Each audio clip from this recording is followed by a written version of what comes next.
Buenas tardes, soy Daniel Villegas, director de LISA Institute. Hoy me acompaña Manu Robledo, capitán del Cuerpo de Infantería de Marina de las Fuerzas Armadas Españolas, experto en obtención de inteligencia, principalmente UMINT, que es inteligencia de fuentes humanas, como ahora pasaremos a explicar. Para el que no conozca al capitán Robledo, ingresó en las Fuerzas Armadas como infante de Marina en el año 2000, con destino en la Compañía de Inteligencia en la sección de obtención. Tras prestar servicio en múltiples destinos, en 2011 le nombraron jefe de la sección de obtención de la Compañía de Inteligencia, momento en el que formó parte del despliegue en Afganistán, asesorando a varias compañías de tropas afganas. En el 2013 le nombran mando del Centro de Integración y Difusión de Inteligencia de la Brigada de Infantería de Marina, por lo que le permitió adquirir una serie de experiencias más allá de la obtención y más allá de misiones en zona de operaciones, en otros aspectos también parte del ciclo de inteligencia, como es el procesamiento de datos, el análisis y también la difusión. En el 2015 fue destinado como oficial de inteligencia enmarcado en la operación Atalanta en Somalia. En el 18 pasó a ser oficial coordinador de la sección de operaciones del Estado Mayor de la Brigada de Infantería de Marina, pasando comisionado como oficial de inteligencia de la fragata Reina Sofía. En el 2020 pasó a ser oficial de carga de combate en el buque Juan Carlos I, con múltiples misiones internacionales.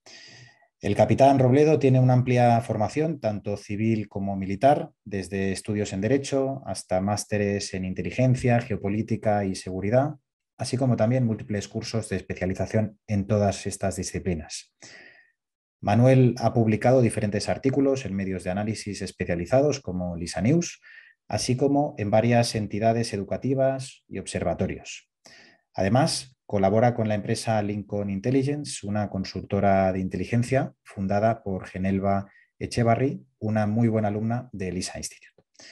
Desde el 2019 es profesor de LISA Institute en los cursos de UMINT, nivel 1, nivel 2 y nivel 3, así como también profesor y mentor en el máster profesional de analista de inteligencia, todos ellos con inscripciones abiertas en lisainstitute.com.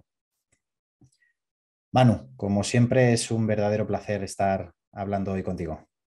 Igualmente, Daniel, un placer para mí también y encantado de compartir con todos los alumnos y los no alumnos que están ahora asistiendo a esto. Me consta que hay varios de tus alumnos que han pasado por tus cursos y también por el máster que les has mentorizado. Y de hecho, aprovechando que hay varios alumnos que has mentorizado, eh, quería preguntarte, como sabéis, seguramente muchos que habéis asistido a Masterclass, disponemos del máster profesional de analista de inteligencia, que es un máster universitario 100% online, de 9 meses de duración, eh, cuyo objetivo es preparar a profesionales para que tengan un pensamiento crítico avanzado, la capacidad de llevar a cabo análisis de inteligencia, leer entre líneas, analizar hechos complejos, obtener información, interpretar esa información, como hoy veremos cuando se trata de fuentes humanas, pero no únicamente, también inteligencia de imágenes, inteligencia de fuentes abiertas, entre otras disciplinas. Todo ello, en resumidas cuentas, para poder contribuir a la toma de decisiones de empresas y de instituciones públicas en las que ya estén trabajando o en las que puedan trabajar en un futuro. Para conseguir adquirir esos conocimientos y desarrollar esas habilidades, a lo largo del máster se crean unidades de inteligencia reales, compuestas por 5 alumnos cada una y cada mes mentorizadas por un profesor profesional en activo, como es el caso del profesor que nos acompaña. Creo que es la segunda la segunda misión del máster, todos los alumnos pasan por manos de Manuel Robledo para llevar a cabo una misión en un contexto profesional simulado. ¿Podrías explicarnos, Manu, en qué consiste esta misión?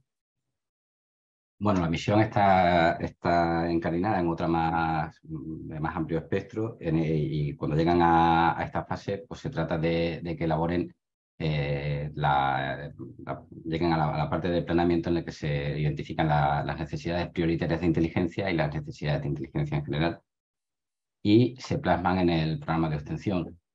Es una parte, bueno, se plasma en el programa de obtención, se obtiene y esa es su fase conmigo, ¿no? Se obtienen y elaboran los primeros informes de inteligencia en los que no se hace algún análisis, ¿no? Entonces, es la parte vital de la cadena de obtención. ¿Por qué? Pues porque es cuando se focaliza y se canaliza la obtención a las necesidades reales. No podemos hablar de obtención genérica, porque cuando se llega a la fase de obtención en una operación, se tiene que obtener lo que se necesita obtener, obviamente.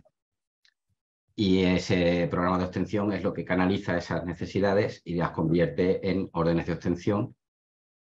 Y ahí los alumnos es donde tienen que desarrollar estas actividades en base a los supuestos medios de obtención que se les aporte o que ellos consideren, y que desde mi punto de vista, pues siempre que hagan un planteamiento creíble, factible, y que lo que digan haber obtenido sea plausible respecto a los medios que tenían, pues me parecerá totalmente correcto.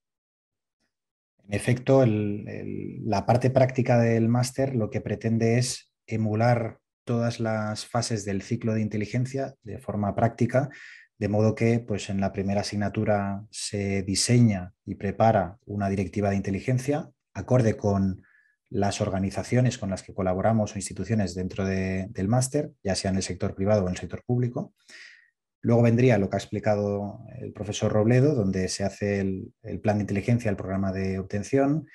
Luego vendría otra misión en la que se lleva a cabo específicamente inteligencia de fuentes abiertas, donde se investiga y obtiene información principalmente a través de Internet, aunque los alumnos no tienen límite en cuanto al tipo de fuentes e investigación y análisis que pueden llevar a cabo, incluyendo fuentes humanas, que muchos de ellos pueden también practicar la obtención a través de personas. Después de esta misión ya vendría la de contraste de esa información obtenida, calificación de las fuentes en función de su fiabilidad, credibilidad y triangulación de la información, lo cual es lo que se hace siempre en entornos profesionales de inteligencia. Luego ya vendría la misión de técnicas y métodos de análisis de inteligencia estructurado y no estructurado, donde se practican y aprenden múltiples métodos especializados al respecto. Y ya por último, la última misión sería de difusión de inteligencia, donde con otros mentores se practican los informes de inteligencia, tanto descriptivos, evaluativos, como prospectivos, de pronosticar el futuro en función de cada contexto profesional, ¿no? De modo que, bueno, ese es un poco el foco de las unidades de inteligencia y probablemente donde más aprendan los alumnos.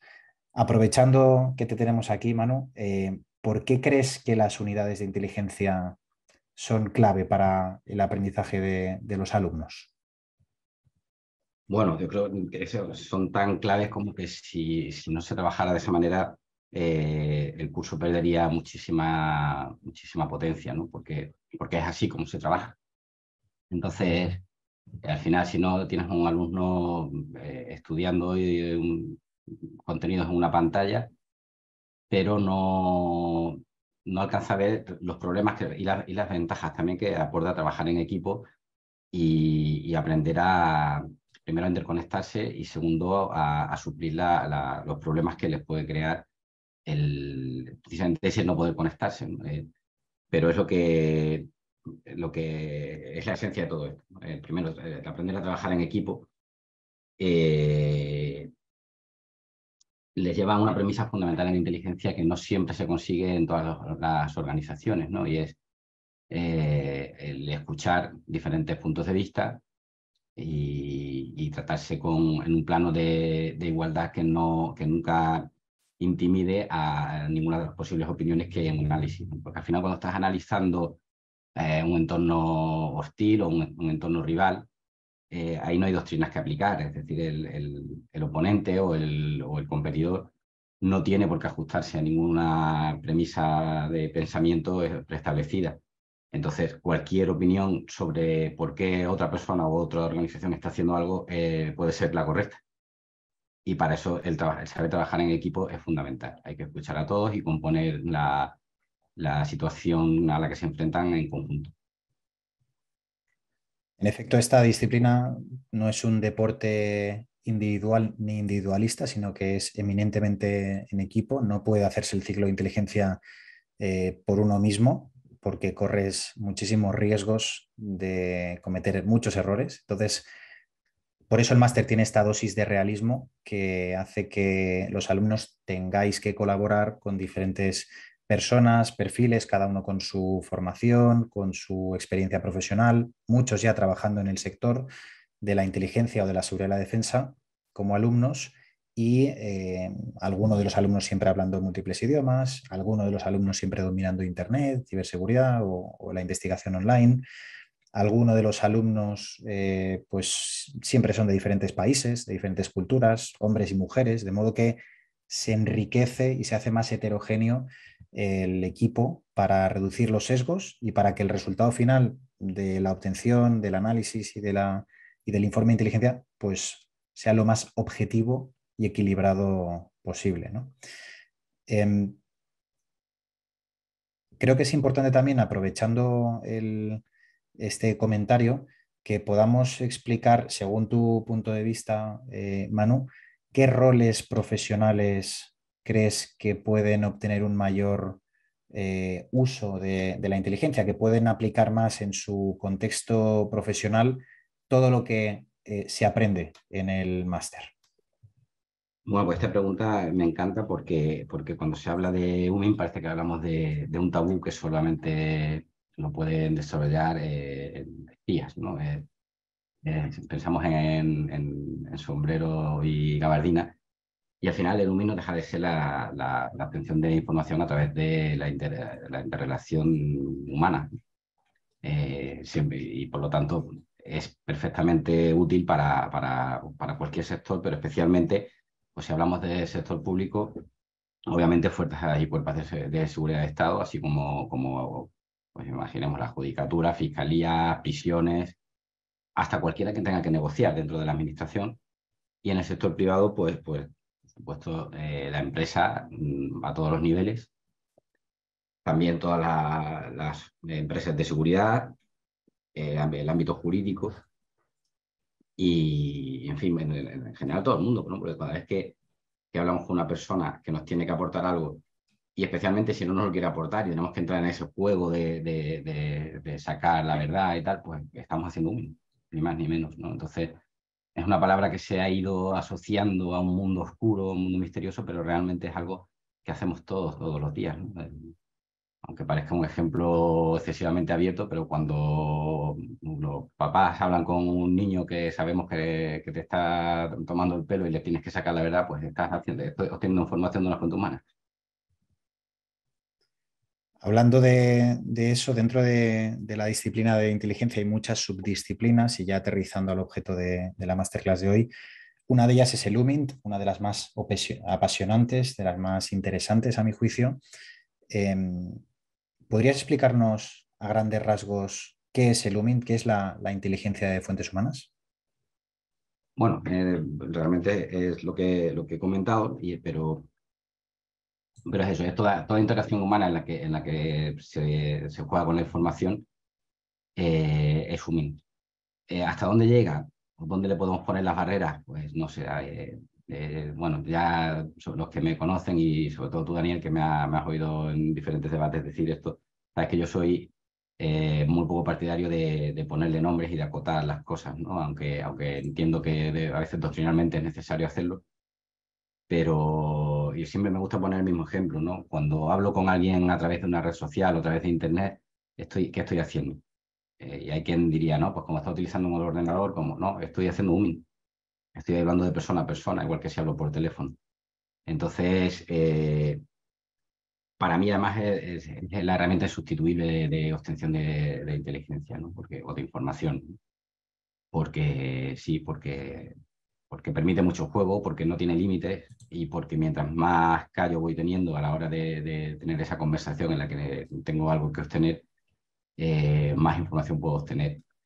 No tiene límites tecnológicos, no tiene límites legales hasta cierto punto, ¿no? Siempre que no no fuerce esa conversación o no esté haciendo algo al margen de conversar que esté prohibido y, y permite que el operador se vaya enriqueciendo a través de la experiencia mucho más que en ninguna otra disciplina. Y aparte ahí están las estadísticas, ¿no? El UMIN siempre ha sido fundamental, insustituible y lo va a seguir siendo. ¿Por qué es tan importante disponer de capacidades de análisis del lenguaje no verbal y no verbal, como ahora nos adentraremos, al tratar con fuentes humanas? ¿Por qué consideras que es una temática crítica, esencial para quien se encargue de hacer UMINT? Precisamente por esa interacción humana, ¿no? Porque necesitamos entender no solamente lo que se nos está diciendo, sino cómo se nos está diciendo. Necesitamos ver indicadores de que algo no va bien, necesitamos indicadores de la mentira, aunque esto es, bueno, ahora lo vamos a ver, que es bastante más complejo de lo que parece. Y, y en todos los entornos hay ese tipo de indicadores que además no se pueden dejar pasar, ¿no? O sea, si yo estoy teniendo, o sea, especialmente si estamos en un ambiente peligroso, si estoy viendo que algo no va bien, no debo dejarlo pasar, no debo continuar, debo indagar más sobre esa situación y las pistas me las da muchas veces pues eh, el lenguaje no verbal de esa persona, ¿no? Y no siempre, y ahora lo veremos, no siempre que hablemos del lenguaje no verbal estamos hablando de gestos ni de microgestos. Hay muchos más factores que son más fáciles o no son más complejos de conocer o de estudiar, pero luego son mucho más fáciles de identificar, ¿no? Porque realmente los identificamos en nuestra vida diaria, pero no sabemos ponerle nombre. Y volvemos a lo mismo, ¿no? Tampoco es necesario obsesionarse con ponerle nombres a las cosas, sino con introyectar esos tics o esos comportamientos o esos rasgos de personalidad que nos permiten detectar problemas en una interacción. Perfecto, pues habiendo hecho esta introducción, si te parece, podemos empezar a compartir pantalla para poder mostrar la presentación y aquellos asistentes que tengan alguna pregunta, alguna duda acerca de la presentación que hemos preparado y que va a explicar el profesor Robledo en primera persona. Si hay alguna pregunta interesante o alguna duda que os pueda surgir, la planteáis a través, por favor, de la sección de preguntas y respuestas, de modo que se la pueda plantear yo al profesor Robledo. Entonces,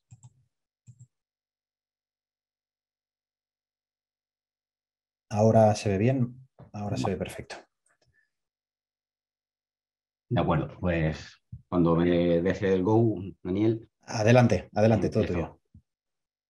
Bueno, pues como hemos introducido, vamos a hablar de maneras de, no tanto ya de identificar, o sea, perdón, de detectar como sobre todo de prevenir, ¿no? Que nos mientan. Y para esto, pues lo fundamental es identificar eso que estábamos diciendo, ¿no? Identificar esos tics, esos rasgos de la personalidad y saber adaptarnos a ellos para obtener colaboración, ¿no? Como decíamos en la introducción. Pero antes vamos a ver pues lo que más habituados estamos a encontrar, ¿no? Bueno, aquí tenemos la agenda que básicamente ya la hemos desarrollado, ¿no? Vamos a hablar del lenguaje del cuerpo, de la personalidad de sus rasgos, de lo que es influencia y de lo que es persuasión a la hora de interactuar y de las técnicas de acercamiento basadas en determinados rasgos de la personalidad que todos poseemos en menor medida y en diversas modalidades de combinación, pero todos tenemos un poquito de neuroticismo, un poquito de extroversión, de introversión. Es así, esos son los rasgos que componen todas las personalidades, ¿no? Entonces vamos a estudiar solamente los más significativos y vamos a ver cómo acercarnos y cómo obtener esa colaboración. Y bueno, todos hemos oído hablar del body language y de los microgestos. Y bueno, pues tenemos los más clásicos, ¿no? Sabemos que taparse la boca quiere decir que el cerebro nos ordena que eliminemos palabras que no son ciertas. Frotarnos el ojo significa que queremos bloquear la visión de algo desagradable como nuestro propio engaño. Si nos tocamos la nariz, se dice también que porque aumenta la presión sanguínea por la mentira y nos pica.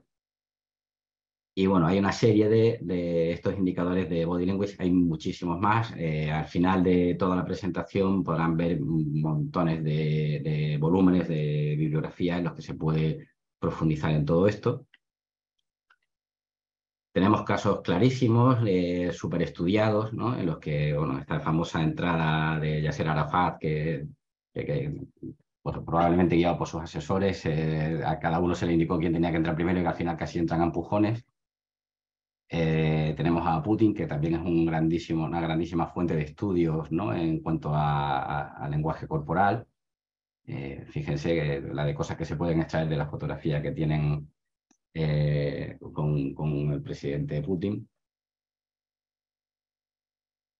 También habrán oído y visto las series a colación del body, de los microgestos, ¿no? De enfado, el miedo, la felicidad, el asco, el desprecio, tristeza, sorpresa, cómo podemos identificar, porque todo esto es muy fácilmente impostable, ¿no? Se nos puede enseñar a hacer todo esto y un experto en este tipo de cosas pues, puede afinar muchísimo, ¿no?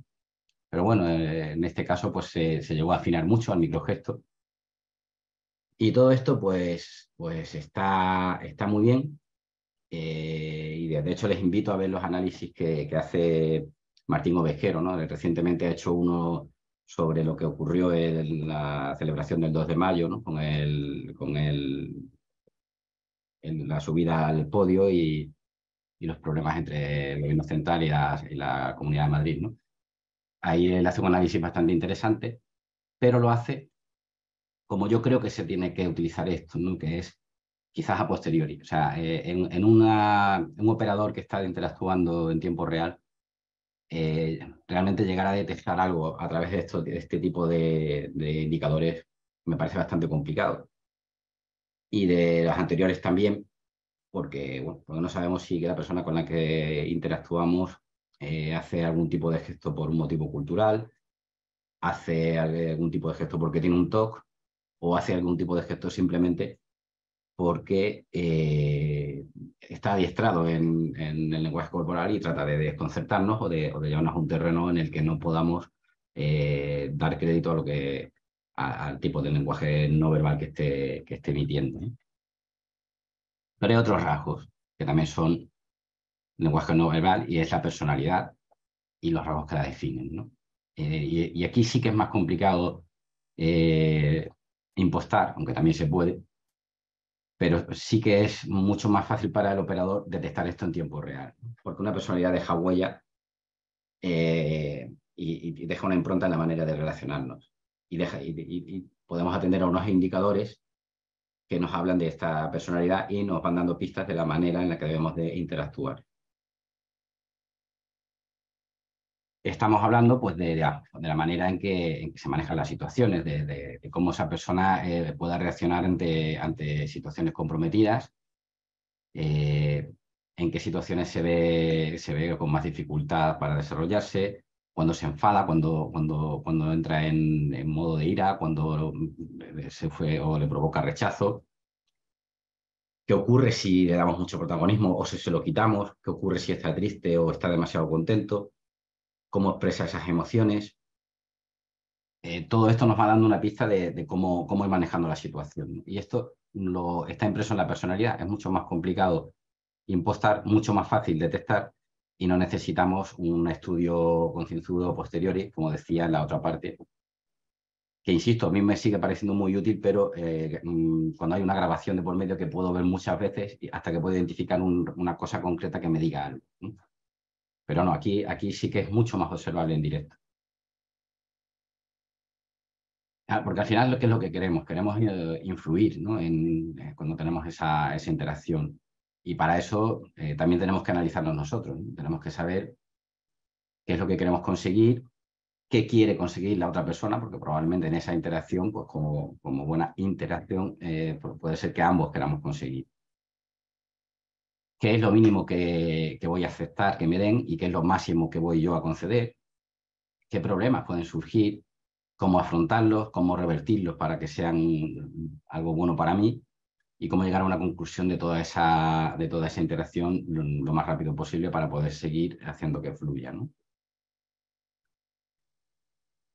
Y esto nos lleva a unos tipos humanos que nos van a dar estas pistas, ¿no? Y como les decía, pues hay unos rasgos fundamentales de los que todos tenemos, ¿no? O todos tenemos algo de extroversión o introversión, que es el rasgo que se caracteriza por la tendencia a relacionarnos más o menos con los demás y la capacidad o el deseo o la facilidad para mostrar abiertamente sentimientos, ¿no? Un introvertido no lo hace, un extrovertido, a más extraversión en nuestra personalidad, más facilidad tenemos para todo esto. Todo el mundo tiene un porcentaje de neuroticismo, que que además es un rasgo relativamente estable y que cuando es alto provoca en la persona que lo manifiesta inestabilidad e inseguridad emocional, mucha ansiedad, preocupación, tensión, tendencia a asumir sentimientos de culpa y con sintomatología psicosomática. Es decir, ¿cuánto nos dice esto, ¿no? Si vemos que una persona tiene un elevado grado de neuroticismo, independientemente de que sepamos o no en ese momento identificarlo como neuroticismo, pero si vemos estos rasgos, nos están dando una pista bastante interesante para cómo acceder a ellos, ¿no? Porque si sabemos que tienen tendencia a la culpabilidad, pues podemos acentuarla o disminuirla según nos convenga. Si además es extrovertido, pues nos puede venir muy bien porque sabemos que no solamente se va a sentir culpable, sino que nos va a contar por qué. Y luego tenemos el psicoticismo, que es el grado de agresividad y hostilidad interpersonal que pueda manifestar una persona, ¿no? Si todo esto lo mezclamos, nos forja la personalidad, ¿no? O sea, se puede profundizar muchísimo en esto, pero no es la intención de esta sesión, porque entraríamos ya más en una materia relacionada con la perfilación de la personalidad y demás, ¿no? Pero cuando vemos estos ingredientes, en la medida que sea una persona, nos están dando muchísimas pistas de qué es lo que lo desestabiliza, de qué es lo que me permite acercarme, de qué es lo que me va a incluso hacer que rompa esa relación si no lo trato con la debida cautela, ¿no? Además de esto, por supuesto, la inteligencia, las creencias, las emociones y especialmente la motivación también son factores claves que van a influir en este guiso que estamos elaborando con estos ingredientes, ¿no? Todos sabemos que lo que es la inteligencia como capacidad, ¿no? La capacidad de lógica, de comprensión, de aprendizaje, conocimiento, pensamiento crítico, resolución de problemas. Pues obviamente es un rasgo de la persona con la que tenemos que hablar, que tenemos que evaluar y que va a jugar un papel importante en la interacción. También sus creencias, ¿no? Que es una actitud mental que supone la aceptación de una experiencia, de una idea o de una teoría, ¿no? Una persona tiene sus creencias, las considera verdaderas y no necesita argumentos, ¿no? Porque cree en ello. Eso tenemos que procurar identificarlo cuando interactuamos y tratarlas de la manera adecuada, ya sea tratando de cambiarlas, tratando de reforzarlas o tratando de disminuirlas o obviándolas porque no queremos entrar en conflicto por ahí. Y sus emociones, ¿no? Las reacciones que experimenta cuando responde a ciertos estímulos, normalmente externos, que le van a permitir adaptarse a situaciones con respecto a una persona, a un lugar, a un hecho, y que se caracteriza por la alteración del estado de ánimo de esa persona durante un corto periodo de tiempo, pero con mucha intensidad, ¿no? Con mucho sufrimiento, con mucho sentimiento, con mucha alegría, ¿vale? Pero es una alteración corta e intensa. Nos puede interesar, si vemos que es fácil de llegar a ese estado, nos puede interesar que la otra persona esté en un estado de emoción en un momento dado para que nos ayude a potenciar unos de esos rasgos que hemos visto anteriormente, ¿no? Y la motivación, pues por supuesto, es clave, porque son las fuerzas internas o externas que actúan sobre la persona para mantener una conducta, ¿no? Hay muchos autores que dicen que es la raíz dinámica del comportamiento, que quiere decir que todas las conductas tienen un motivo, ¿no? Todo el mundo tiene una razón para hacer lo que hace. Todo esto que podemos ir detectando con la interacción también tiene unas pistas previas a las que podemos estar atentos, ¿no? Aunque, por supuesto, sobre todo cuando hablamos del aspecto físico, es perfectísimamente modificable, impostable, ¿no? Y más si la persona sabe de estas cosas, pues puede llevarnos a pensar justo lo contrario de lo que es, porque sabe jugar con ese aspecto físico, ¿no? Pero en general hay cosas que sí que nos arrojan alguna información previa para ir detectando esos rasgos de la personalidad, ¿no? Hay un cierto acuerdo doctrinal en que la ropa de colores llamativos indica un nivel de psicoticismo bajo, que los complementos indican extroversión, que el cuidado del propio aspecto es psicoticismo bajo, que un aspecto aseado es extroversión, los piercing o los tatuajes o determinados adornos corporales indican un neuroticismo, psicoticismo. Y en fin, si lo miran, es lógico, ¿no? Una persona introvertida, pues normalmente no quiere llamar mucho la atención, no se pondría todos los anillos y ese collar y ese sombrero que lleva el señor de la foto, porque es introvertido, no quiere llamar la atención. O sea que todo esto, pues sí, realmente es una pista, pero también nos puede servir de anzuelo para una persona que sepa, ¿no?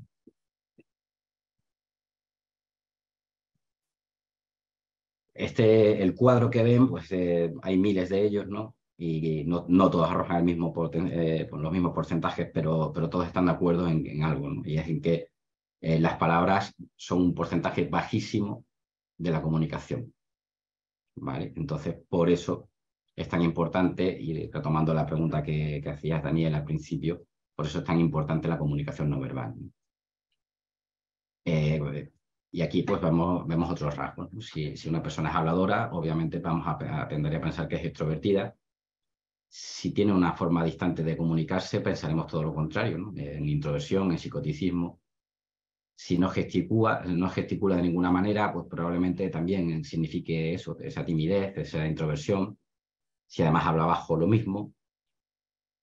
Si se comunica muy de frente, muy mirando a la cara o a los ojos del otro, pues nos está diciendo otra cosa. La coherencia, la sonrisa, las pausas en el discurso también nos hablan mucho de su carácter, ¿no?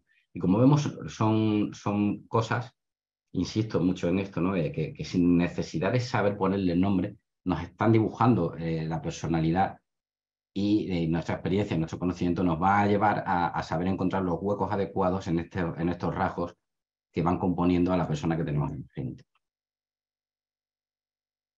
También tenemos las variaciones en el volumen del discurso, la velocidad con la que se habla, si nos interrumpe, si está tenso, si su cuerpo está tenso mientras habla, si la mirada es huidiza, si es fija, como decíamos antes, si es irónico, si se mueve.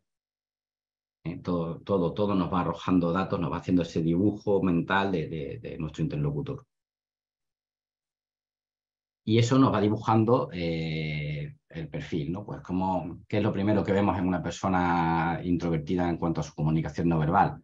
Pues suele ser distante, suele ser huidizo, suele gesticular poco, suele hablar en voz baja, tendrá algo de tensión, especialmente si no nos conocemos o si nos conocemos de un ámbito no íntimo, ¿no?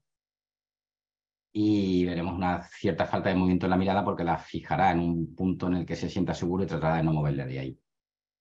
Sin embargo, un extrovertido hablará mucho o hablará más, sonreirá con naturalidad, se situará más de frente, se moverá más porque sí, porque habla con el cuerpo.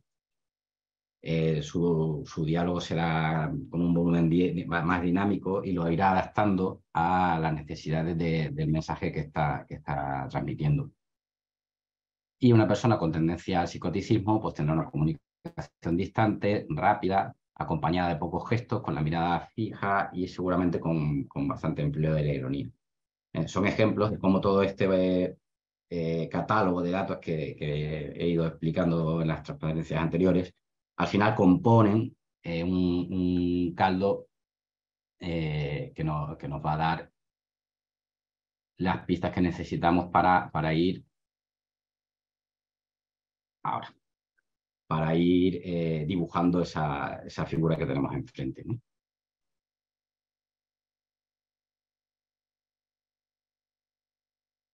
¿Cómo detectamos, por ejemplo, al neurótico, ¿no? O el neuroticismo? No, cuando digo que todo esto lo tenemos todos en cierto grado, no podemos tachar a nadie de neurótico, de psicótico, de nada, no, simplemente que son los componentes de la personalidad, con lo cual todos tenemos algo de esto. Entonces, un neuroticismo alto lo que se caracterizará por la velocidad y las interrupciones, mientras que uno bajo por el habla pausada, la amabilidad, la coherencia.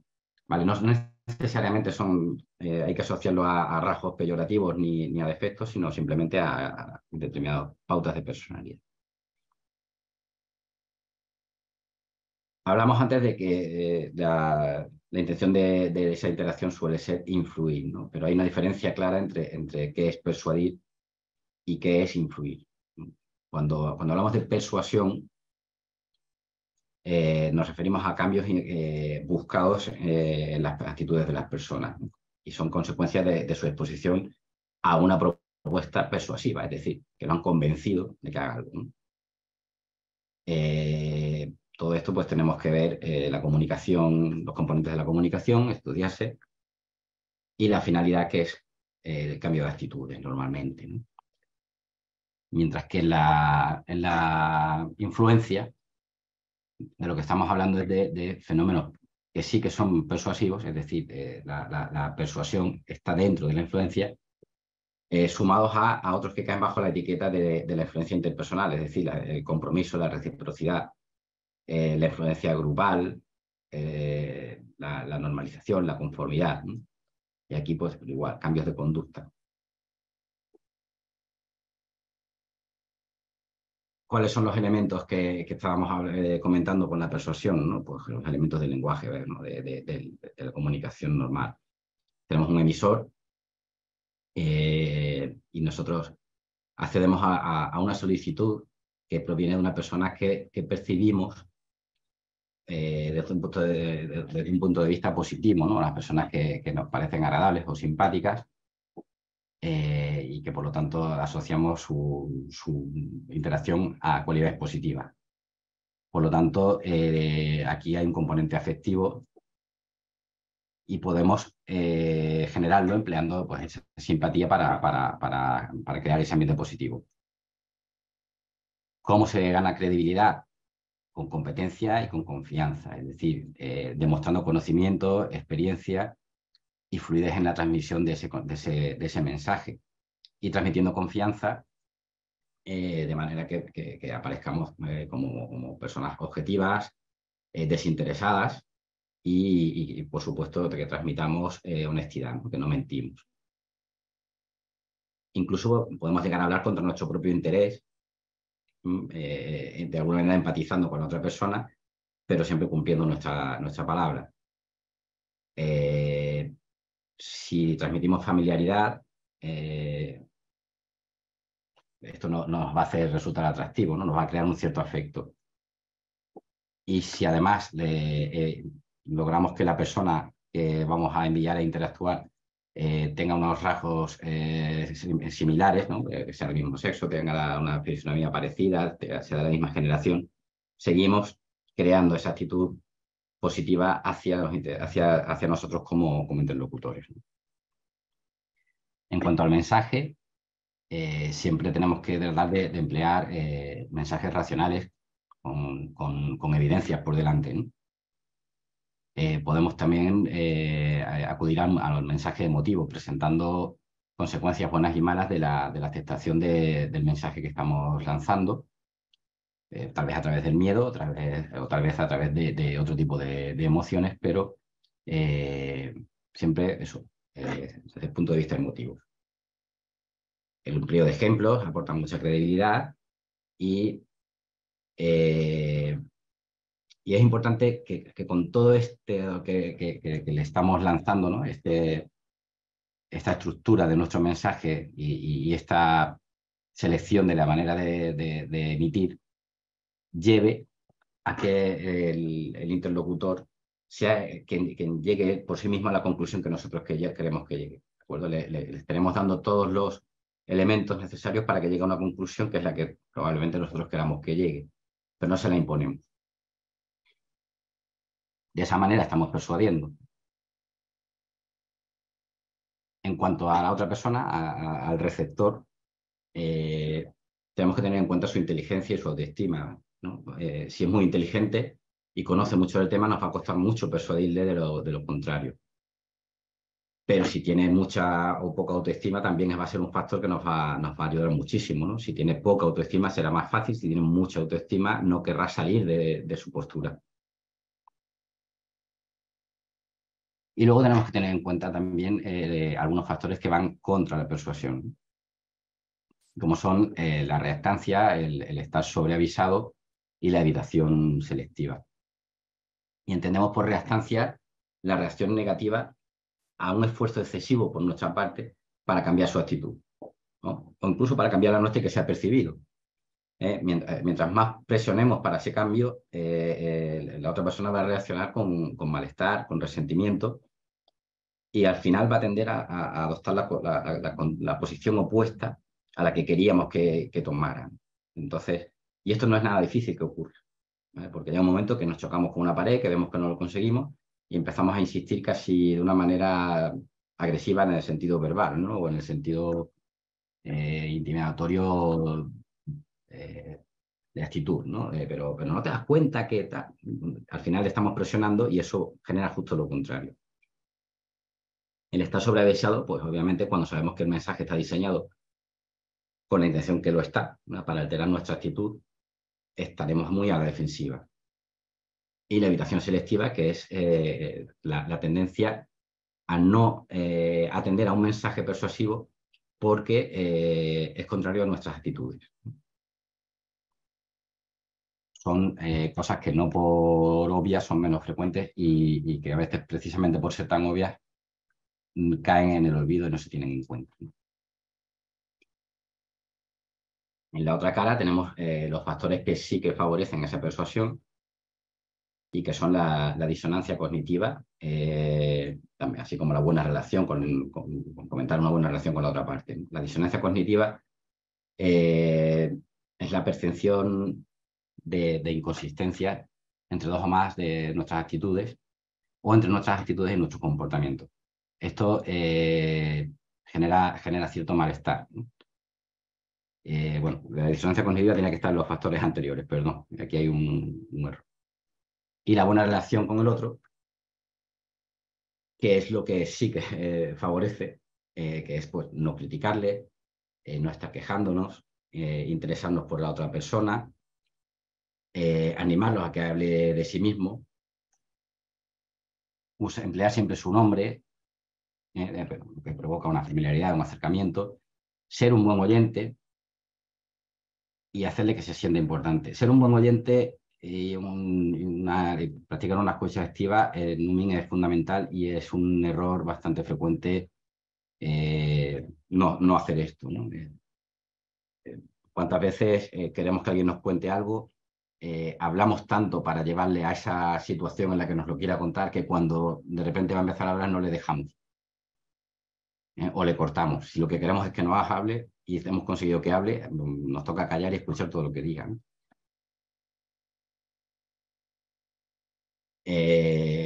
La reciprocidad, ¿no? El acceder todos accedemos a peticiones que llevan implícito algo a cambio, ¿no? La obligación de devolverlo, ¿no? El hoy por ti, mañana por mí. El compromiso y la coherencia es otra herramienta, porque actuar de forma coherente a cómo pensamos siempre nos va a presentar de una manera más creíble, ¿no? ante la otra persona, porque ya hemos dicho que la disonancia pues creaba malestar, ¿no? La presión social también puede funcionar porque es bien valorado ser coherente, ¿no? ¿De acuerdo? Entonces, el que no, a lo largo de diferentes entrevistas, no seamos coherentes con lo que estamos diciendo, pues nos va a dejar un poco desnudos ante la otra persona, pues porque se va en nuestra impostura, ¿no? En cuanto a validación y consenso social, se debe ser más proclive a acceder a una petición si lo que se demanda es consistente con lo que piensan los demás. Es decir, si además lo que queremos, a dónde lo queremos llevar a esa persona es socialmente lo que más le va a abrigar, pues tendrá más tendencia a ir para allá, ¿no? Porque aceptamos eso, las normas que son aprobadas por nuestro entorno social, y esto pues nos hace sentir cómodos y tal vez hasta nos libere, ¿no?, a la hora de ceder en esa conversación. La simpatía, la autoridad, la escasez, lo heurístico, ¿no? Insisto, ¿no? A ver, entendemos ese atractivo físico como una buena presencia, como una semejanza, elogiando, creando un ambiente de familiaridad. ¿Qué logramos con esto? Pues que se acceda con más facilidad en una petición que realicemos por un proceso de asociación con esas cualidades positivas que antes decíamos, ¿no? Y la empleamos para influir, creando ese feeling, ¿no?, que le llamamos. La autoridad o el poder, obviamente, si la otra persona nos ve un poco desde abajo hacia arriba, si es que conviene que sea así, normalmente tiende más a acceder a una petición, ¿no? Si además ofrecemos algo o de alguna manera somos inaccesibles, nos quieren llegar, ¿no? Pues sí, pero si damos ese aspecto, esa sensación, aún nos haremos más valiosos. Y por supuesto, si damos una oportunidad de salida del problema, de la tensión que se haya creado, que es única, pues o sea, o lo coges o lo dejas, se tiende a coger, ¿no? En fin, igual que dije antes, muchísima bibliografía sobre esto. Yo simplemente he puesto algunos ejemplos que creo que son los que están más sobre el terreno y que todos podemos entender e identificar con actitudes y sistemas que alguna vez hemos empleado, ¿no? Entonces, pasando un poco más a profundizar en esos rasgos de la personalidad, vamos a ver la persona extrovertida con sus fortalezas y sus debilidades.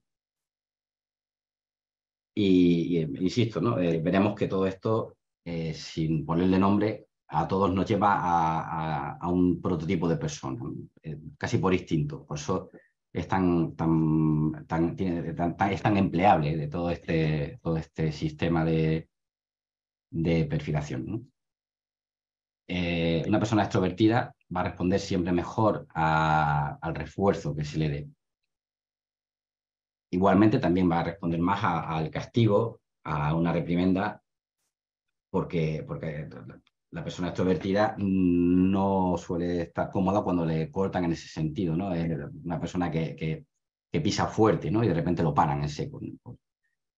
Pero en menor medida porque se recuperará. Entonces, mucho mejor el refuerzo. Es clásico de quién esta persona va a responder mejor a que le riña o a que le aplauda cuando lo hace bien. Hay personas que sí, que efectivamente hay que reñirles, y hay personas a las que se obtiene mucha más eficacia y mucha más eficiencia por su parte cuando se le está reforzando el trabajo, ¿no? También es verdad que la persona extrovertida necesita estímulos mucho más intensos que los introvertidos, ¿no? En los casos típicos más mundanos, pues la música más fuerte, las luces más intensas, suele consumir más cafeína, pues si es fumador fumará más, ¿no?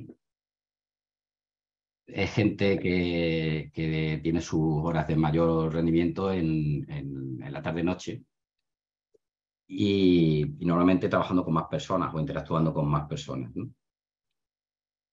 Es una persona que suele trabajar rápido, pero se distrae fácilmente, y busca siempre estímulos. Por eso era bueno ese refuerzo continuo, ¿no?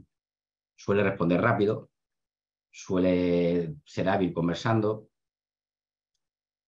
tiene la habilidad de poder dividir la atención, tolera mejor el dolor, las situaciones de aislamiento y suele tener éxito en entornos sociales con mucha estimulación, ¿no? Es al final lo que resume toda esa personalidad. Luego veremos de qué manera utilizaremos todo esto para acercarnos más, ¿no? Por el contrario, la persona que es introvertida suele ser muy precisa en la resolución de problemas y tener habilidades bastante reflexivas. Al contrario que el extrovertido, tiene más éxito en entornos solitarios, con baja estimulación. Y igual que el otro, pues trabajaba rápido, pero era fácilmente distraíble, pues aquí puede estar más tiempo activado y además se reactiva más fácilmente. Los estímulos que requiere son más suaves, es más retraído, funciona mejor por la mañana, tolera peor el dolor y las situaciones de aislamiento, va a trabajar despacio pero con mucho cuidado, no va a llevar bien el estrés, más si es producido por estimulaciones externas, y no necesita tanto refuerzo como el extrovertido, ¿no? Responde más a lo que decíamos antes, ¿no? Este no necesita ese refuerzo, pero sí que responde bien ante la reprimenda o ante el castigo, porque al ser una persona introvertida, ese va a ser un punto más débil que en el otro caso, ¿no? Que también le afectará, pero no de la misma manera. Una persona introvertida, solitaria, que además le riñen y tal, pues lo tiende a meterlo en un estado en el que no se siente nada cómodo, ¿no? Entonces, si nos fijamos tanto en el rasgo anterior como en este, pues cualquiera puede empezar a mirar todo esto y saber cómo actuar con esta persona, ¿no? Si lo que me interesa es tenerlo cómodo en la conversación, que esté relajado para que me hable mejor, para crear ese estado de simpatía, o por el contrario, lo que me interesa es tenerlo incómodo, tenerlo en tensión, para que no sea capaz de crear la mentira que me quiere transmitir y necesito que no pueda construir, pues tendré que trabajarme todos estos rasgos en su sentido negativo, ¿no? Tendré si le gusta estar en un entorno solitario con baja estimulación, pues a lo mejor me interesa tener la conversación en un sitio lleno de gente y con la música a tope, ¿vale? Y por la tarde, porque el tío trabaja mejor por la mañana y amenazándole con un castigo o incluso ya riñéndole por su actitud ante lo que sea, ¿vale? Le estoy destrozando, en cierto modo, su serenidad necesaria para poder construir su mentira o construir su relato, que no es o sea, el que me quiera vender y no es el que yo quiero obtener, ¿no? ¿Vale? Por eso todo esto ayuda tanto a evitar como a detectar. Luego tenemos el rasgo del neuroticismo, que lo identificamos por una sobrereacción ante lo emocional, ¿no? El neurótico o el neuroticismo elevado lleva a las personas a evitar lo emocional, porque luego le cuesta mucho calmarse, ¿no? Su activación emocional, cuando lo tenemos en ese estado, le va a inferir mucho en el rendimiento, especialmente si está ante tareas difíciles, ¿no? Como construir una mentira creíble. Es fácil que sufra ansiedad y es muy sensible a la amenaza, ¿no? Cuando no está en ese ambiente en el que se pueda sentir amenazado, es donde es su situación ideal para el éxito. Y se motiva pues, cuando no está sometido a estrés. Entonces, pues como vemos, otro rasgo en el que es fácil penetrar y que es fácil poner del lado de nuestras intenciones, ¿no? Cuando nos encontramos ante una persona con una gran estabilidad emocional, pues es bastante más complicado, ¿no? Y esto también muchas veces deriva de la experiencia del callo, ¿no? Como suele decirse. La estabilidad emocional lo que se transmite es insensibilidad ante cualquier amenaza, tolerancia a la evaluación, a ser juzgados, capacidad de desenvolverse en entornos estresantes, infrarreacciones a nivel emocional, rápida recuperación de esta presión emocional, no se estresa, no se altera, no está rumiando, no está preocupado. Estoy viendo aquí algunas preguntas que van entrando. Sí, es un matiz de otras clasificaciones, por supuesto que hay muchas más. Yo, al no ser de una clase sobre perfilación criminal ni sobre criminología, quiero irme a lo que más puede aportar a un operador desde el punto de vista de un análisis de inteligencia o de un operador único, ¿no? Cosas muy evidentes que no requieren hacer una inmersión en la psicología profunda y por supuesto, no ser unos intrusos en terrenos en los que no somos, ¿no? En los que no estamos especializados, ¿no? Como operadores tenemos que detectar esto, pero no, o sea, nosotros no pretendemos ni diagnosticar ni curar a estos rasgos, lo que pretendemos es saberlos utilizar a la hora de tener una conversación o de tener una interacción de cara a obtener información, ¿no? De hecho, aún simplificándolo mucho, sigue siendo muy denso, por eso les aporto al final muchísima bibliografía para el que quiera profundizar en esto, porque la verdad es que es un campo bastante interesante, sobre todo si se acompaña de mucha interacción real, ¿no? Bueno, seguimos con los rasgos y nos vamos al psicoticismo.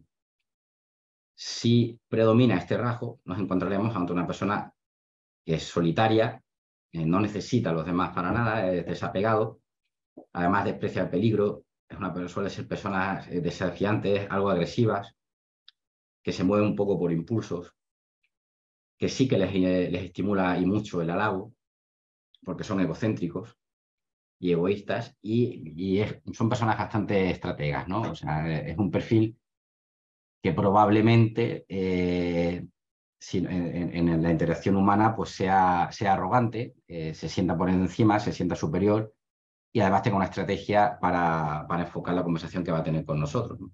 Pero por otro lado, fíjense una vez que juntamos todos esos rasgos, lo fácil que sería también jugar con estos rasgos, ¿no?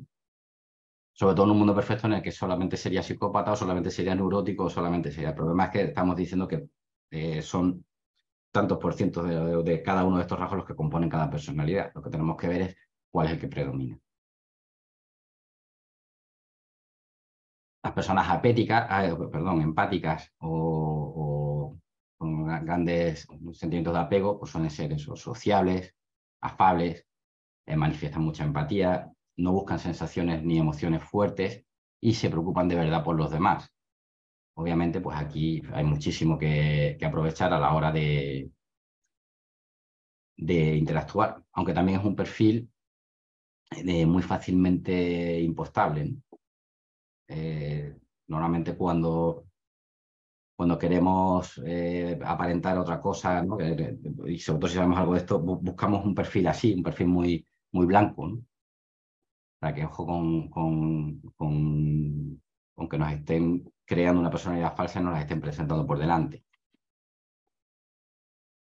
Luego tenemos perfiles débiles, ¿no?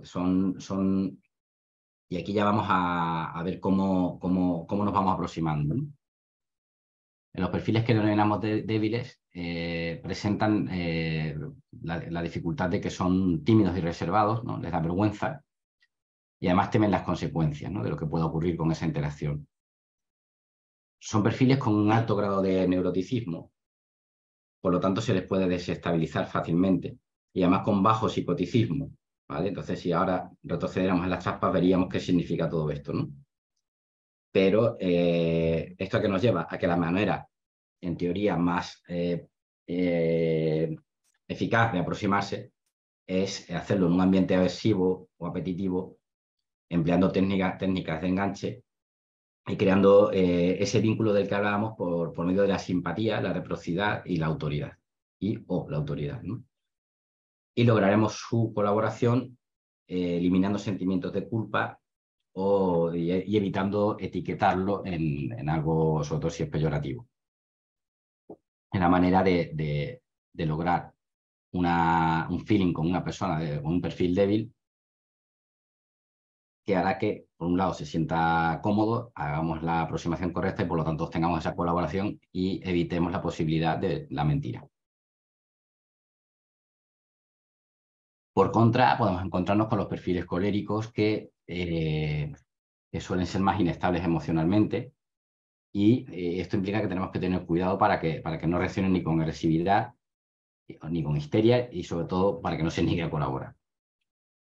Estas personas, como presentan un neuroticismo alto, también son fácilmente desactivizables y además se frustran con facilidad. Por lo tanto, seguimos con ambientes de poca estimulación y nos vinculamos con la simpatía, pero esta vez con el manejo de las emociones, escuchándole mucho y dándole la razón. No es nada complicado. Entonces, ¿cómo lograremos que colabore? Pues empleando la validación social, la figura del apego. Es decir, pues te entiendo, si es que es normal que hayas hecho lo que has hecho, imaginemos, ¿no? Que fuera un interrogatorio policial, si es que, a ver, si no te tienen frito a impuestos, si es que no te dejan vivir, pues es que es normal, ¿qué esperaban? Pues claro que le has robado la joyería, pues si es que lo normal es que robes, si es que te han llevado eso, ¿no? Y entonces, sin negar que ha cometido un delito, pero le estamos dando una validación social, le estamos presentando un apego. El perfil psicópata secundario es un perfil que carece de remordimientos. No tienen sentimientos de culpa y además son mentirosos y no son nada colaborativos. Sin embargo, presentan un neuroticismo alto y esto hace que podamos sacar partido pues, por medio de la recompensa, por ejemplo, ¿no? A este perfil, ¿cómo nos aproximaríamos? En ambientes asertivos, sin estímulos, incluso ignorándolos un poco, creando el vínculo a través de autoridad. Aunque mostremos semejanza, pero aquí mando yo. Y lograremos tal vez que colabore pues por medio de ofertas, porque hemos dicho que por su alto neuroticismo es sensible a la recompensa. Entonces, en función de la ganancia, se le pueden hacer ofertas, lanzarles mensajes con contenidos emocionales, ¿no? Pero siempre racionales. También haciéndole ver que lleva razón, y empleando los silencios. ¿Vale? Luego tenemos un perfil curioso que son los acumuladores de tensión, ¿no? Aquí hay un alto nivel de psicoticismo y esto es bueno para ellos. Es decir, en el caso de la interacción con ellos, a ellos les beneficia este rasgo. Pero por otro lado tienen dificultad para crear vínculos, ¿eh? Tampoco se sienten culpables ni tienen remordimientos, con lo cual nos va a costar también hacer ese enganche por simpatía, ¿no? ¿Cuál es su punto débil? Porque también tienen un alto grado de neuroticismo, lo cual les hace vulnerables a la frustración y además son sensibles al castigo. Por lo tanto, con estos dos rasgos, ¿cómo nos aproximaríamos? Pues a través del estrés ambiental, ¿no? Porque esto es lo primero que necesitamos para romperlo un poco, para desestabilizarlo. ¿Y cómo vamos a crear vínculos? Pues no, como decía, no con la simpatía en este caso, sino con la reciprocidad, con la autoridad, pero también con la semejanza, ¿vale? Que no es lo mismo que la simpatía. Es el estar un poco a su altura, como decíamos en el perfil anterior, pero aquí mando yo, ¿no? Y sí que hay un toma y daca, una reciprocidad. ¿Cómo vamos a intentar que colabore? Pues mezclando un poco lo racional con lo emocional, ¿no? Para mantener esa desestabilización. Dejando que se queje, dejando que nos lloren, pero amenazando un poquito, ¿no? Castigos leves, dejando entrever que la negativa a colaborar pues tendrá consecuencias negativas. Quizás me estoy yendo a un lenguaje un tanto de interrogador, ¿no? Pero vamos a extrapolarlo a las negociaciones, ¿no? Pues consecuencias negativas, ¿no? Bueno, vamos a olvidar el castigo leve, pero vamos a hablar de consecuencias negativas y demás, ¿no? Perfiles fuertes, como siempre, pues son los más complicados a priori. ¿Por qué? Porque son estables. No es fácil romperles la situación de fuerza en la que se sitúan. Porque son personas lógicas, son personas razonables. Y entonces, ¿por dónde son vulnerables? Pues porque son empáticos, ¿vale? Entonces se preocupan realmente por la gente que les importa, por su entorno, y no quieren que nadie sufra a su costa. Aquí, pues todos estamos pensando ahora mismo en el caso de, vale, pues entonces amenazo a alguien de su entorno y él lo protegerá, ¿no? O un interés de alguien de su entorno. ¿Cómo me aproximo a esta persona? Pues aprovechando esa racionalidad y esa empatía. Acercarnos de un modo amable, creando un vínculo por medio de la autoridad y la semejanza, pero también con la simpatía y esos argumentos razonables, porque hemos dicho que es una persona racional. Así que tenemos que ser empáticos porque él es empático y mostrar cierto apego. ¿Vale? Es la forma de llegar a tocar, a desguarnecer esa vulnerabilidad que presenta, que es su propia empatía. De manera que la colaboración la obtendremos por medio de la coherencia, ¿no? Del empleo de argumentos bien construidos, generando una cierta empatía, pero generándole ese sentimiento de culpa. Y yo añadiría que además asociándolo a consecuencias negativas para su entorno, para que su instinto de proteger a ese entorno por el que siente empatía se active. Los perfiles flemáticos, bueno, todos sabemos lo que es un flemático o todos lo hemos empleado alguna vez, son perfiles pues, muy estables emocionalmente. Entonces, ¿cuál es la debilidad que presentan? Que al ser de psicoticismo bajo son personas temerosas, que sí que tienen sentimientos de culpa y de vergüenza. Entonces, con estas dos variables, ¿no? La estabilidad emocional y esos sentimientos, pues ¿cómo nos aproximaremos? Aquí se emplearía el típico caso del poli bueno, poli malo, ¿no? En el caso de un interrogatorio. ¿Por qué? ¿Por qué? Pues porque lo que necesitamos es crearle ansiedad y a su vez ofrecerle una salida para esa ansiedad.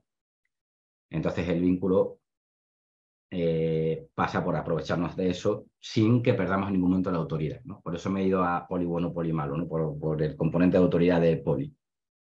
Le daremos un estímulo negativo, la posibilidad de salvarse, pero la posibilidad de salvarse no implica que perdamos la autoridad, ¿vale? Por autoridad le creamos la ansiedad y con el uso de esa misma autoridad se la podemos liberar, ¿no? Lo que le estamos diciendo es, si todo es como tiene que ser, yo te voy a dar algo bueno, si te sales de la línea en la que tienes que estar, pues yo también tengo la autoridad para hacer que no estés cómodo. ¿Cómo logramos la colaboración? Pues haciéndote sentir culpable de una manera racional, pero alternando con ese afecto y esa empatía. Los psicópatas primarios, aquí pues sí que tenemos verdaderas barreras, ¿no? Porque no hay ningún sentimiento de culpa, no hay sentimientos de vergüenza, no hay empatía, son estables, toleran la frustración. O sea, tenemos una roca aquí delante, ¿no? Pero sin embargo, les pierde pues, su afán de protagonismo, el ego. Y el ego y el afán de control, ¿vale? Entonces, obviamente, estos dos rasgos son parte de esa analogía, de esa roca que forman, pero son la grieta por la que podemos romperla. ¿Cómo nos vamos a aproximar a un perfil así? Pues también con ambientes aversivos, sin estímulos, y haciéndoles sentir que no tienen el control en ningún momento. Es fundamental. Ya le estamos rompiendo una de sus columnas que le facilitan la estabilidad. Aquí no podemos permitir que sientan, no ya que no lo tenga, sino que tampoco sienta que lo tiene el control. Porque vínculos va a ser complicado que creemos, ¿no? Sí, podemos aprovechar el ego, pero a lo mejor lo estamos reforzando, ¿no? Lo podemos halagar, pero sin embargo, para que esa grieta siga siendo grieta y no un refuerzo, pues no podemos nunca dejar de mostrar la autoridad que tenemos, ¿no? Entonces, ¿cómo vamos a lograr que colabore? Pues con un tira y afloja, ¿no? Retarlo y halagarlo, dándole sensación de que tiene el control y después quitándosela. O si está reaccionando como nosotros queremos, irle dando las dosis de control que consideramos oportunas para que sigan esa línea que nos interesa. Pero requiere mucha astucia, ¿no? Tenemos que tener argumentos muy razonables y tener mucho cuidado porque como vemos, estas personas tienen mucha capacidad de ser ellas las que acaban manipulándonos, ¿no? Y eso es lo último que queremos. Tenemos los perfiles paranoides, que también pues, son poco desestabilizables y muy estables emocionalmente. No tienen culpa ni remordimiento, resisten bien la disonancia cognitiva. He puesto ahí abajo un recordatorio de lo que era, pero vamos, todo creo que quedó claro. Son personas calladas, que toleran bien estar aislados, pero que al igual que el anterior, tienen la debilidad del afán de control y el egocentrismo. Por lo tanto, aproximarse a ellos es difícil porque toleran cualquier situación y habría que crearles situaciones muy, muy caóticas, ¿no? En las que sea imposible que logre el control, ¿no? Quizás conviene estar de su parte y fomentar su ego con argumentos lógicos, incluso con simpatía, pero siempre pues, es una trampa, ¿no? Le estaremos embaucando para no ser manipulados y tendremos que tener mucha paciencia por eso, ¿no? Porque lo vamos a desestabilizar con el caos y lo vamos a recuperar con el ego, ¿vale? Cuando queremos, si se está haciendo demasiado fuerte y está consiguiendo manipular la interacción, caos. Si se ha reconducido, ego, ¿vale? Siempre es un tira y afloja. Y con esto, pues, he terminado de agobiarles con estos perfiles, que sé que una clase no les lleva a aprender todo esto, por eso está todo escrito en las transparencias, quiero que dispongan de la información y sobre todo que no se obsesionen, como dije al principio, con los nombres de los perfiles, sino que se familiaricen con que la suma de determinados rasgos compone un tipo de persona y ese tipo de personalidad nos lleva a unos determinados tipos de aproximación. ¿Vale? Es la esencia de lo que tienen, con la que tienen que quedarse. Pues muchas gracias, Manu, por la ponencia, interesantísimo. Hay muchísimas preguntas interesantes. He tratado con el equipo de aunar aquellas que más representan el conjunto de preguntas, porque hay cientos de preguntas literalmente que nos han hecho llegar tanto alumnos del máster como alumnos de los cursos o asistentes a esta sesión. Entonces, por orden de cantidad de veces que lo han preguntado. El orden lógico de acciones a la hora de planificar una aproximación a una fuente humana, a una persona de la que queremos obtener cierta información, ¿en qué orden se realizaría la perfilación y la estrategia de aproximación? Me lo pregunta un alumno del máster, Joaquín Sánchez. Bueno, esto sería casi objeto de otra clase y además larga, porque va a depender de muchas cosas, ¿no? Pero vamos, básicamente lo podemos reducir a dos escenarios. ¿Sé algo de esa persona previamente o no lo sé? ¿Vale? Si sé algo de esa persona, obviamente voy a empezar construyendo ya esa personalidad antes de la entrevista y la aproximación la voy a basar en esos rasgos que ya conozco. Vale, este es camino fácil, camino difícil, no sé nada de esa persona, tengo que hacer un enfoque y no tengo indicios, ¿no? Pues como dijimos al principio, si en lugar de irme a indicadores totalmente complicados, como los primeros que hemos visto, ¿no? De lenguaje verbal y demás, que no me van a permitir nada con respecto a la aproximación, tendré que irme a los pocos datos que sepa y sobre eso estar pendiente a todo lo que acabamos de ver. Es decir, primera pista me la va a dar su imagen, segunda me la va a dar casi su manera de predisponerse hacia mí y por eso está el calentamiento previo, ¿no? De una conversación, ¿no? O sea, yo no voy a entrar a saco en lo que me interesa, si estamos en una interactuación especialmente libre, ¿no? No es un interrogatorio, es por policial, me refiero, o una entrevista forzada, que entonces siempre voy a tener algo de feedback sobre esa persona.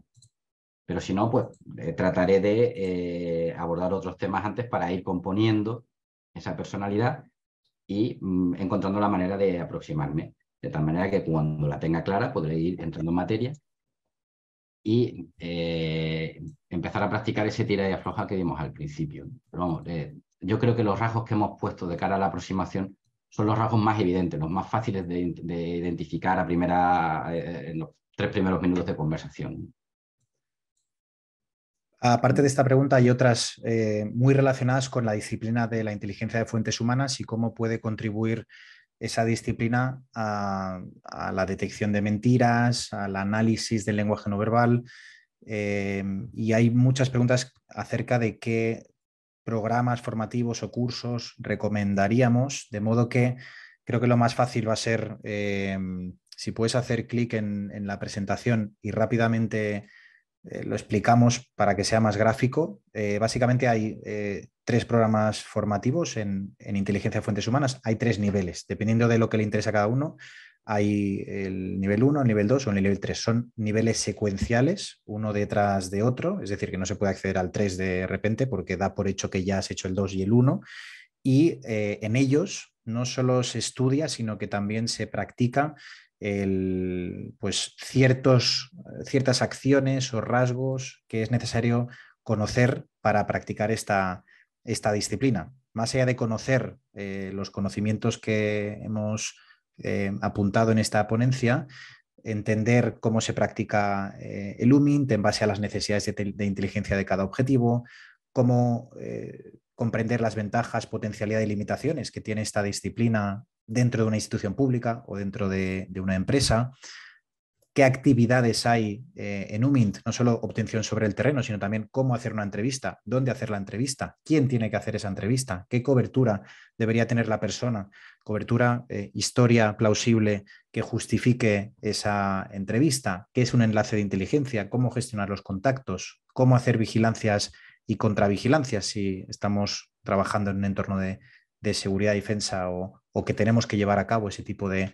acciones de autoprotección o de contrainteligencia, cómo hacer un reconocimiento, ¿no? Todo esto se practica y se explica. De hecho, hay múltiples prácticas. Si haces clic, por favor, Manu, en la siguiente, en el nivel 1, por ejemplo, hay 5 prácticas en las que se participa y colabora con el profesor Robledo, y el profesor Robledo va dando feedback a los alumnos que van desarrollando cada misión de forma individual para demostrar que han adquirido ciertas habilidades que se prevén en cada uno de los programas formativos. Y si haces clic, por favor, en el nivel 2 ya se entra más de lleno en la práctica profesional de lo que es la disciplina del UMINT. El nivel 1 sirve para poner en contexto y para empezar a practicar, para tener ese contexto profesional y de conocimiento suficiente sobre el que luego construir en el nivel 2 y en el nivel 3. En el nivel 2 ya se entra más de lleno en las actividades, ya se utilizan una serie de plantillas, una serie de procedimientos que ayudan a adquirir esta disciplina y aplicarla a nivel profesional, como se ve en pantalla, en los diferentes puntos. Y ya el nivel 3 es el recomendado para aquellas personas que aspiren a trabajar o que ya trabajen gestionando fuentes humanas, gestionando múltiples personas y llevando a cabo operaciones y misiones de obtención de información. No hace falta que sean específicamente miembros de servicios de inteligencia, de Fuerzas Armadas o de policía, porque como explicaba bien el profesor Robledo, todos gestionamos personas, todos interactuamos con personas, y cuanto mejor y más sepamos cómo obtener cierta información, tanto con fuentes humanas no hostiles como con aquellas que sean hostiles, más fácil será nuestro trabajo porque entenderemos mejor el entorno y mejor lo podemos practicar. En este nivel 3, ya como podéis ver, se entra de lleno en el análisis del lenguaje no verbal en diferentes contextos, métodos para hacer preguntas eficaces, desarrollar pensamiento rápido, necesario para poder entrevistar y pivotar en directo con diferentes fuentes, desarrollar el pensamiento crítico, cómo usar intérpretes, que es algo complejo y que ahora hay una pregunta específica de un alumno que te voy a plantear, Manu, al respecto, cómo crear unidades de inteligencia, cómo apoyar a la cooperación en el entorno civil, cómo apoyar a campañas de información que se pueden hacer, y de hecho múltiples ejemplos de los que se ponen en el curso y las prácticas que se desarrollan en el mismo tienen relación en contextos profesionales de una empresa, donde esto es el día a día de sus departamentos de seguridad, de sus áreas de estrategia, de sus departamentos de comunicación, en los que tienen que tener en cuenta pues obtención de información de clientes, de proveedores, de sindicatos, de competencia, de personas ajenas a la organización, de las instituciones públicas, con objeto de poder tomar mejores decisiones, poder apoyar a la comunicación de la empresa, a gestionar una crisis reputacional. El UMINT está implícito en todas esas actividades empresariales e institucionales, ¿no? Entonces, en este nivel 3 ya se entra más en la parte de gestión de recursos, gestión de estrategias y cómo se puede hacer eso en entornos más complejos, como puede ser entornos hostiles, en misiones internacionales, en lugares donde pues, hay una mayor complejidad por el tipo de fuentes, por el tipo de recursos o por el tipo de riesgos y amenazas implícitos a cada misión, ¿no? Esto sería un poco el resumen de esos tres niveles. De todos modos, quien esté más interesado, pues evidentemente puede escribirnos por email para que le pasemos más información o incluso reservar una cita telefónica o por videoconferencia para poder asesorarle adecuadamente en el programa formativo que más se le ajuste. ¿Vale?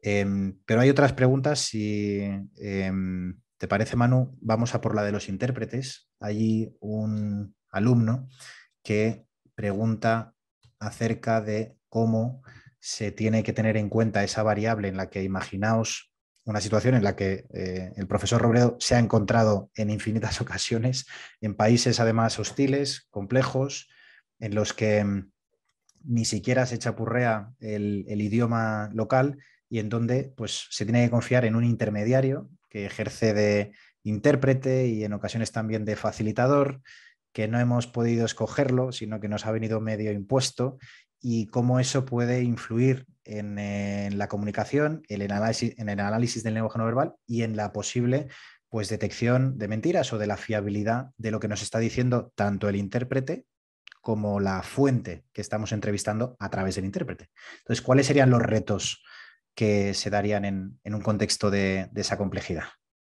Mucho, pero además muy interesante, ¿no? A mí la verdad es que el tema de intérpretes me apasiona profundizar en todo lo que, básicamente las respuestas a tu pregunta, ¿no? Pero tenemos desde el intérprete que pone cosas suyas, ¿no? O sea, un intérprete tiene que decir exactamente lo que yo he dicho y además tiene que trasladarme la intencionalidad de la otra persona, ¿no? Eso, especialmente cuando más diversidad cultural hay entre emisor y receptor, más importancia cobra esto, ¿no? No debe dejar pasar ningún tipo de malentendido. Y ahí nosotros tenemos que estar muy atentos, aunque no entendamos nada, pues en lo que se le suele llamar el largo por corto o el corto por largo, ¿no? Todos hemos visto hasta en las películas alguna situación extraña, ¿no? En la que el tipo está 3 minutos hablando y cuando el intérprete nos mira dice que muy bueno, muy bonito el regalo que le has traído. Ahí falla algo. No puede estar 3 minutos y significar solo eso. O todo lo contrario, el otro está hablando 5 minutos y o sea, habla muy poco y el intérprete me cuenta demasiado, ¿no? Está intentando suavizar una situación o está intentando crear el otro artificialmente. Ese es uno de los principales retos, ¿no? Eh, como digo, no transmitirme la verdadera intención de las palabras de la otra persona, no estar diciéndomelo todo o querer suavizar el ambiente. Y luego hay una cosa que también suele ocurrir con los intérpretes, sobre todo en zonas de operaciones, ¿no? En las que un equipo, especialmente si es un equipo de inteligencia o encargados de obtener información de una empresa, lo que sea, llegan y quieren tener mucha información en el menor tiempo posible, obviamente, ¿no? ¿Qué ocurre? Que el intérprete tiene mucha, pero normalmente no vale nada, pues ya ha sido transmitida en otras ocasiones, pero de repente llega un intérprete y en lugar de hacer lo que tiene que hacer, empiezan a hacer una especie de inmersión en la zona que realmente el único propósito que tiene es hacerse él imprescindible y tratar de ser valorado y querido por ti.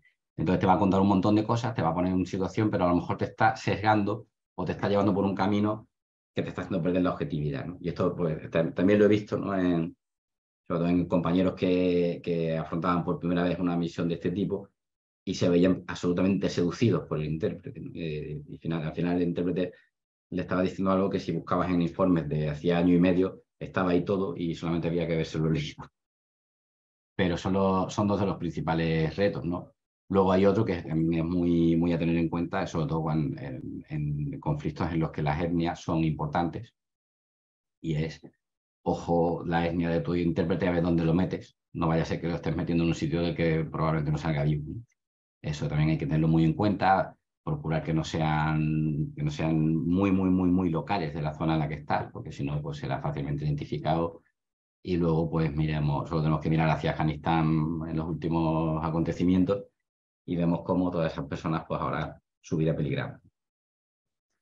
Efectivamente, es una tarea compleja y por eso no se trata hasta el nivel 3 porque quizás esto no es de interés para todo el mundo, ¿no? Por eso está segmentado en niveles y quizás es una de las tareas más difíciles, ¿no? de Lumint, el poder actuar en entornos complejos en los que hay riesgos y amenazas para el operador, para la persona que está ejerciendo Lumint, para sus compañeros, sus intérpretes, sus facilitadores y, y por eso conviene formarse adecuadamente antes de ni siquiera plantearse nada por el estilo.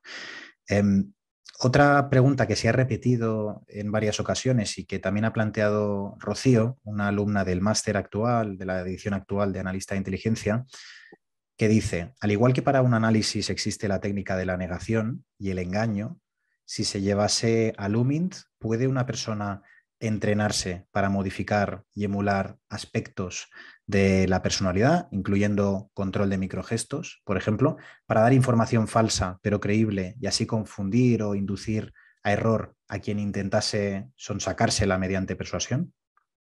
Absolutamente sí. O sea, no solamente es que pueda hacerlo, sino que en determinadas fases del adiestramiento, al menos a nivel militar, se, se, se busca un poco eso, ¿no? Por ejemplo, en el caso de caer prisionero, ¿no? Pues tienes que eh, fingir determinados perfiles que van a llevar a que se te ignore y se preste más atención a lo mejor a otros, o a que tarden más en buscar tu información, eh, parecer más débil de lo que eres, o incluso parece que estás en un estado diferente al que estás para que tú realmente sí que también puedas obtener algo de información, ¿no? Aunque solo sea con ese propósito, ya te lleva a tener a impostar tu realidad y fingir otro perfil de personalidad diferente al que tienes. O sea que no solamente se puede, sino que se pretende hacer y hay ciertos niveles de adiestramiento para ello.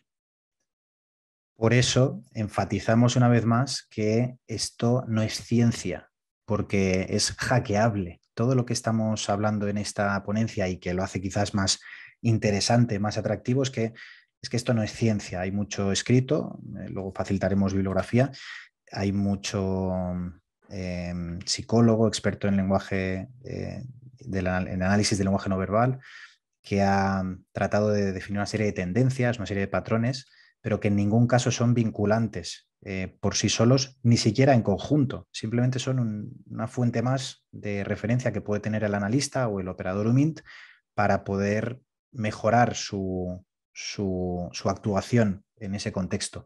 Pero en ningún caso va a ser ciencia exacta, igual que no lo es ninguna otra ciencia social, ¿no? Que siempre hay matices, excepciones y que por tanto no se puede coger desde un punto de vista purista, sino simplemente como otra habilidad más o como otro conocimiento más que tenemos los que trabajan en este sector. Hay una pregunta de Félix Ortega que dice, ¿hasta qué punto es importante el contexto donde se produce la comunicación a la hora de escoger dónde tiene lugar esa entrevista? Bueno, lo hemos tocado tangencialmente durante la presentación, ¿no? Es muy, muy, muy importante, como hemos dicho, ¿no? Si al introvertido lo metemos en una discoteca, lo desestabilizamos. Si al extrovertido lo metemos en una celda monástica, lo desestabilizamos. Así que, obviamente, poder escoger dónde hacemos esa entrevista nos va a permitir adaptarla a la personalidad del entrevistado y nos va a dar un porcentaje muy alto de lo que pretendemos conseguir solamente pues, ese factor ambiental. Es determinante, claro. Hay otro alumno del máster de analista internacional y geopolítico, Javier Julián Segarra, que pregunta en la interpretación y valoración de las respuestas y reacciones de la persona estudiada, ¿se tienen en cuenta las derivadas de diferencias culturales en todas las dimensiones de comunicación personal? ¿Y en qué medida? Pregunta. Claro que se deben tener al menos en cuenta y por eso decía al principio que es más fácil atender a estos rasgos que a los primeros y aún así, o sea, porque uno de los factores determinantes es el factor cultural. Y también en estos, ¿no? Porque pensemos en determinadas culturas en las que una persona, por muy extrovertida que sea, especialmente si es de sexo femenino, tendrá que mostrar introversión. Y como ese rasgo, pues muchos otros. Pero si no tenemos en cuenta el factor cultural, caeremos en errores garrafales. Y además esto se ve con frecuencia, ¿no? Igual que también se exagera en muchas ocasiones, ¿no? No sé, me pongo el ejemplo de algunos manuales de área cuando vas a interactuar con países como Afganistán y te dicen, está muy feo iniciar la entrevista y preguntarle por su mujer. Estamos exagerando, claro, porque eso está muy feo en cualquier sitio. O sea, si yo no te conozco de nada, te digo, hola, buenas, ¿cómo está tu mujer? ya, ya empezamos mal, ¿no? O no sentarse con las piernas abiertas, con la suela de los zapatos, pero en casa de quien se sienta uno así, ¿no? A veces exageramos porque eso está mal en todas partes. O sea, eso es descortés en cualquier sitio del mundo. No es realmente un factor cultural, sino un factor educacional. Luego hay otros que también se exageran porque se finge de tener las mismas reacciones que su cultura, ¿no? Tú tienes la tuya, el otro tiene la suya, lo que hay que ser respetuoso cada uno con la del otro. Pero no tener en cuenta a la hora de perfilar o de establecer esa manera de acercarse en virtud de su personalidad, no tener en cuenta el factor cultural es un error y grave. Y aunque la educación sea un sentido común, sí que como se enfatiza, tú mismo enfatizas en los cursos, es clave tener ese conocimiento, esa inteligencia cultural, ¿no? Que se llama ya sea que si estás trabajando en un país con una cultura diferente a la que tú conoces, lo mínimo de lo mínimo es conocer esa cultura, esa historia, esas tradiciones, esos protocolos, esa forma de interrelacionarse para no pisar una mina cultural y acabar rompiendo una conversación o una interlocución de cuajo, por mucho que estés llevándola correctamente. Y, y luego, pues siempre utilizar el sentido común, ¿no? Como siempre apuntas. Hay otra pregunta también de este mismo alumno, y con esto ya tendríamos que ir cerrando, solo esta y otra más, acerca de los estudios, estadísticas o fuentes o bibliografía que, que facilitan, pues eso, el poder tener un esquema, un framework, un esquema de análisis o de trabajo que podríamos utilizar como referencia. Pues bibliografía, por eso me he ido aquí a las trampas de fijaros y hay muchísimo, hay muchísimo. Sí, Entonces, claro, aquí estamos mezclando, o yo estoy mezclando deliberadamente, porque así he querido formarme, disciplinas que yo considero que engranan perfectamente, como son la perfilación criminal y la inteligencia.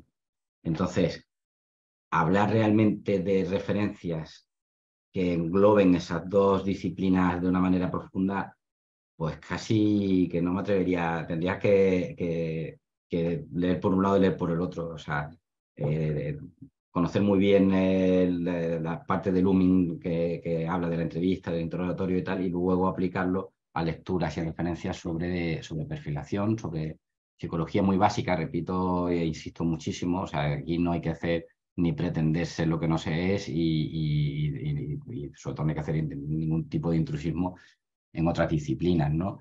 Pero todos podemos saber tomar un pulso, ¿no? Y no somos médicos. Es decir, hay que tener estas ciertas nociones, o desde mi punto de vista aportan mucho tener este tipo de nociones para enriquecer las capacidades de interacción personal de un operador.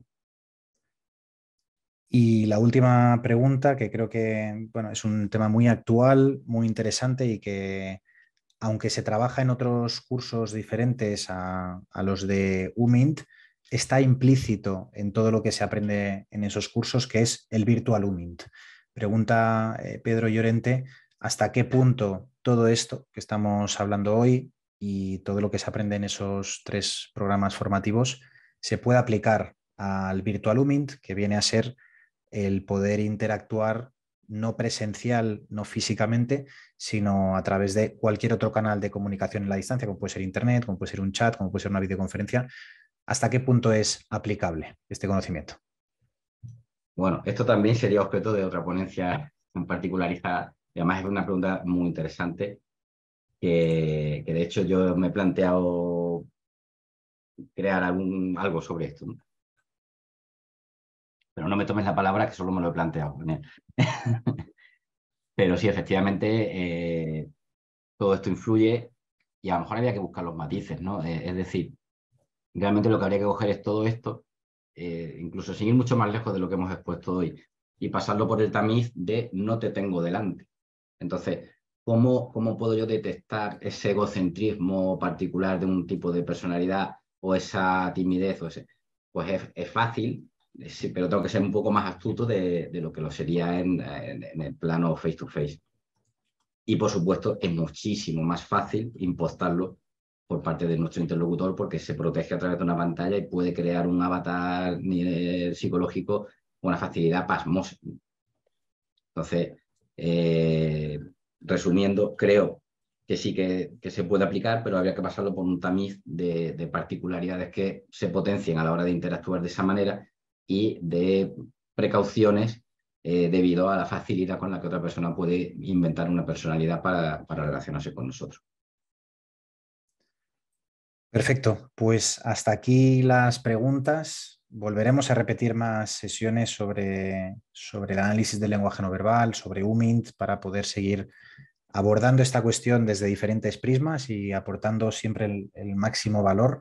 Esperamos que la masterclass de hoy ayude a entender mejor la tarea no científica de detectar mentiras, detectar engaños, que era ese mito que queríamos romper.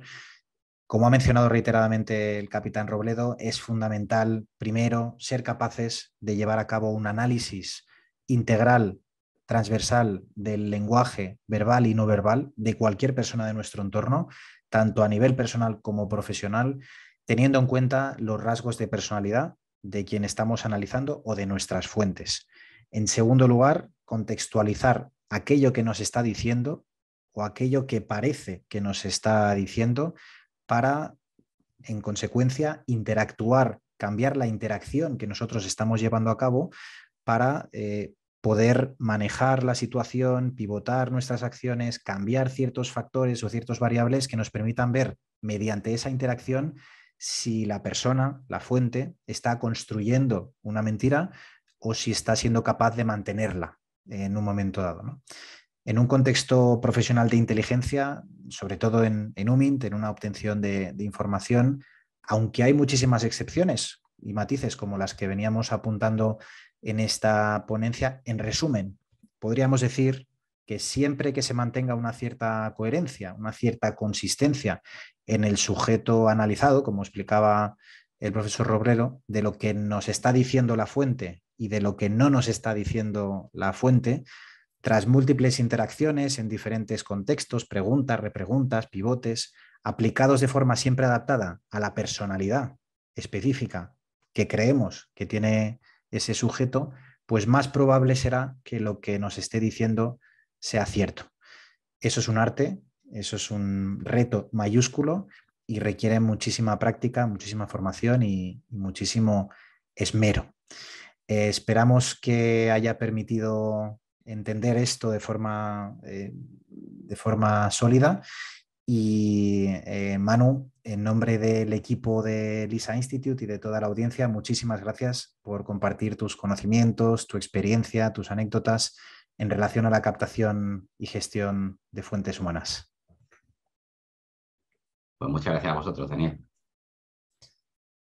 Hasta aquí esta masterclass de hoy. Si tenéis interés en alguno de los programas formativos, no dudéis en, como pone en la diapositiva, inscribiros en la página web lisainstitute.com, en solicitar, en caso de que lo necesitéis, asesoramiento académico y profesional. Estaremos encantados de poder hablar con vosotros y conocer vuestro caso en particular para poder ayudaros a escoger la formación que más os encaje y que esté alineada con vuestros objetivos profesionales, y quedamos a vuestra entera disposición. Muchísimas gracias por inscribiros y por asistir. Seguimos en contacto, que tengáis un feliz día, cuidaos mucho y hasta pronto.